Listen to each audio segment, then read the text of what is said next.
নমস্কার বন্ধুরা, মিনুর রান্নাঘরে আপনাদের স্বাগত। চলে এলাম নতুন একটা ভিডিও নিয়ে। আজকের আমি তৈরি করব এক ধরনের মিষ্টি, নাম হচ্ছে বালুশাহী। এখন গণেশ চতুর্থী চলছে, সেই উপলক্ষে আমি গণেশের প্রিয় মিষ্টি এই বালুশাহী তৈরি করে আপনাদের দেখাবো। তার জন্য আমি প্রথমে 1 কাপ ময়দা নিয়ে নিলাম, সঙ্গে নিলাম আরও 1 কাপ ময়দা। 2 কাপ ময়দা নিয়ে নিলাম। এই 2 কাপ ময়দার মধ্যে এবার আমি দিয়ে দিচ্ছি পরিমাণ মতো নুন। সামান্য নুন দিয়ে দিলাম, আর একদম একটুখানি খাবার সোডা দিয়ে দিচ্ছি, আর দিয়ে দেবো একটু ঘি। আমি এখানে কিছুটা ঘি এই যে গরম করে ঠান্ডা করে নিয়েছি। এই ঘি 1 চামচ, 2 চামচ, এই 3 চামচ মতো ঘি দিয়ে দিলাম। দিয়ে খুব ভালো করে আমি এই ময়দাটাকে আগে মিশিয়ে নেব।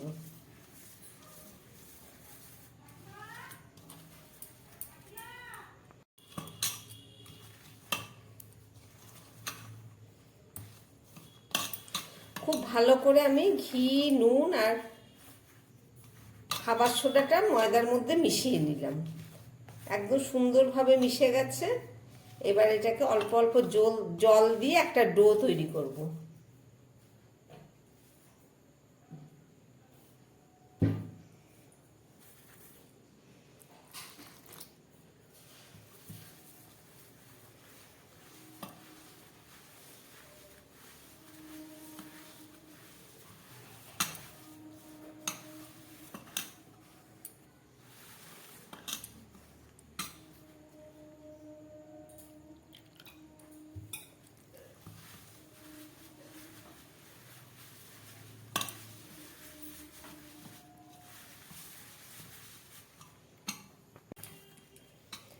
আমার ডোটা একদম রেডি হয়ে গেল। এবার আমি এটাকে ঢাকা দিয়ে 5 মিনিটের জন্য রেখে দেব। 5 মিনিট পরে ফেরত এসে দেখাচ্ছি। বালুশাহী মিষ্টি তৈরি করার জন্য আমি ময়দা মেখে নিয়েছি, ময়দাটা ঢেকে রেখেছি 5 মিনিটের জন্য। এদিকে আমি একটা প্যান বসিয়ে দিলাম। এটার মধ্যে আমি একটু চিনির শিরা তৈরি করব। প্রথমে আমি 1 কাপ চিনি দিয়ে দিচ্ছি, তারপরে দিয়ে দিচ্ছি আরও ½ কাপ চিনি। মোট 1.5 কাপ চিনি আমি দিয়ে দিলাম।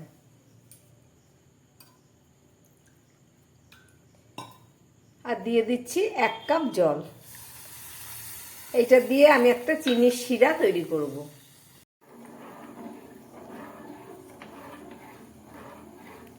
চিনিটাকে এইভাবে অনবরত নেড়ে নেড়ে এটাকে গলিয়ে নিতে হবে।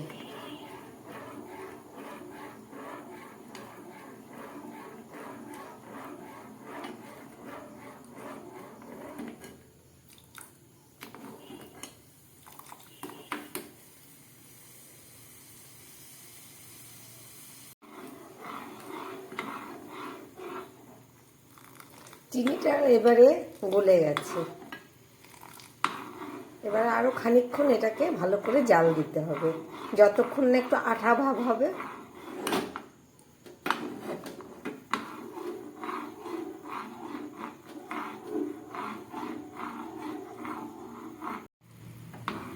আমার চিনির শিরাটা পুরো রেডি হয়ে গেছে।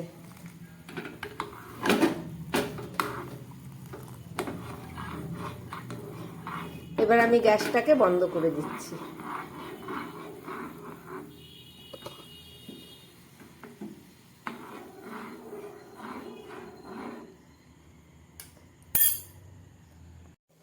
আমার 5-7 মিনিট হয়ে গেছে। ওদিকে আমার চিনির শিরাটাও রেডি হয়ে গেছে। এবার চলুন এইটা দিয়ে বালুশাহীর শেপ দিয়ে নিই।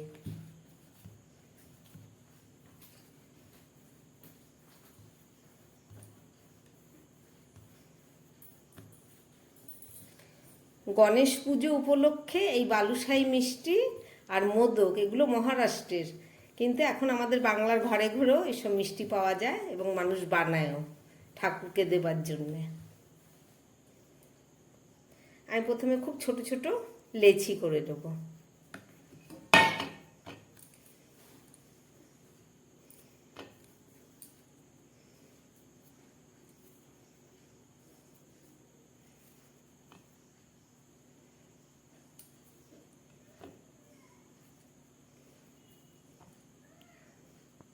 আমার লেচিগুলো এক মাপের সব করে নিয়েছি। এবার এগুলোকে এই হাতের সাহায্যে একটু গোল গোল করে নেব। এইভাবে গোল গোল করে একটা আঙুল দিয়ে মাঝখানে একটা ফুটো করে দিতে হবে। এই শেপটা দিলে পরে এইটাই হচ্ছে এই মিষ্টির শেপ। এই যে ঠিক এইভাবে তৈরি করতে হবে।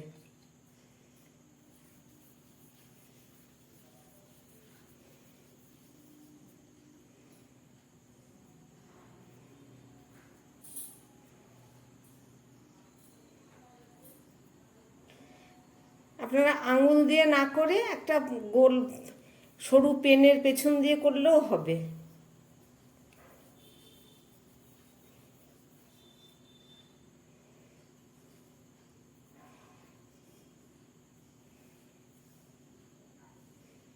এইভাবে আমি সবগুলো করে নিচ্ছি।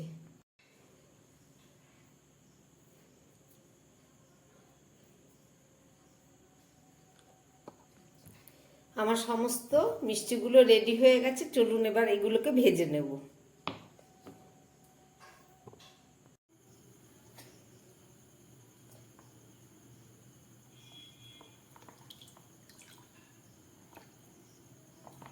একটা কড়াই বসিয়ে দিয়ে তাতে রিফাইন অয়েল দিয়ে দিলাম।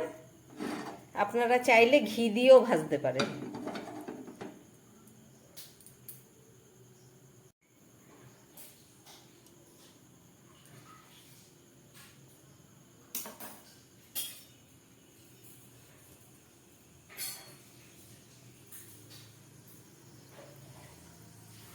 তেলটা গরম হয়ে গেছে। এবার আমি এর মধ্যে এগুলোকে দিয়ে দিচ্ছি।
একদম গ্যাস কমিয়ে এগুলোকে খুব সুন্দরভাবে ভেজে নিতে হবে।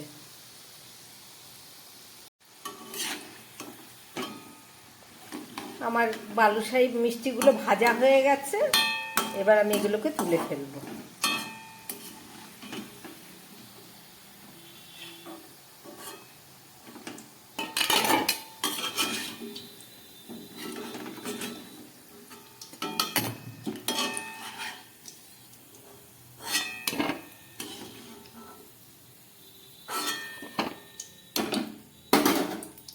এই যে আমার মিষ্টিগুলো রেডি হয়ে গেছে। চলুন এগুলোকে চিনির শিরার মধ্যে দিয়ে তৈরি করে ফেলি। এই গরমগুলোই চিনির শিরার মধ্যে আমি দিয়ে দিচ্ছি।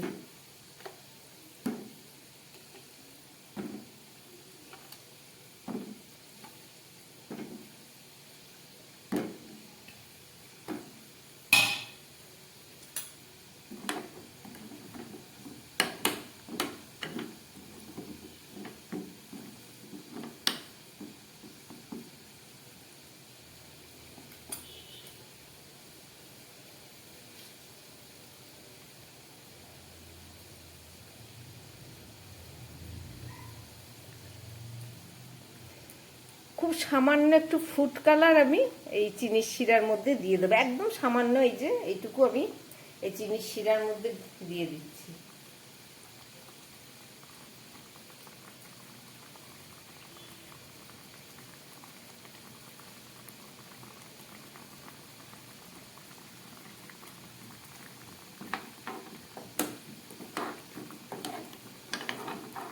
আপনারা চাইলে দিতে পারেন, না চাইলে না দিলেও হবে, দেখতে একটু সুন্দর হয়।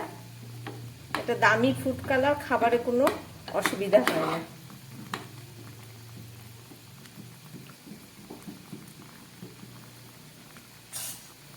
ফুটে উঠেছে, আমি এবার গ্যাসটাকে বন্ধ করে দিচ্ছি। এটা 5 মিনিট ভেজানো থাক, তারপরে ফেরত এসে দেখাচ্ছি। তৈরি করলাম গণেশ চতুর্থী উপলক্ষে বালুশাহী মিষ্টি। রেসিপিটা আপনারা দেখলেন, আশা করি আপনাদের ভালো লেগেছে। এইভাবে মিষ্টি ঘরে তৈরি করেই ঠাকুরকে দিতে পারবেন। আমার বানানো এই মিষ্টি যদি ভালো লাগে তাহলে আমার চ্যানেলটাকে লাইক করবেন এবং সাবস্ক্রাইব করবেন, যাতে আমি আগামী দিন নতুন কোনো ভিডিও নিয়ে আসতে পারি। নমস্কার, সবাই সুস্থ থাকবেন, ভালো থাকবেন।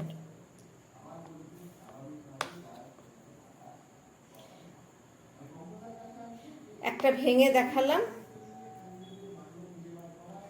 দেখুন কত সুন্দর নরম তুলতুলে রস ঢুকে গেছে, রসালো মিষ্টি হয়েছে।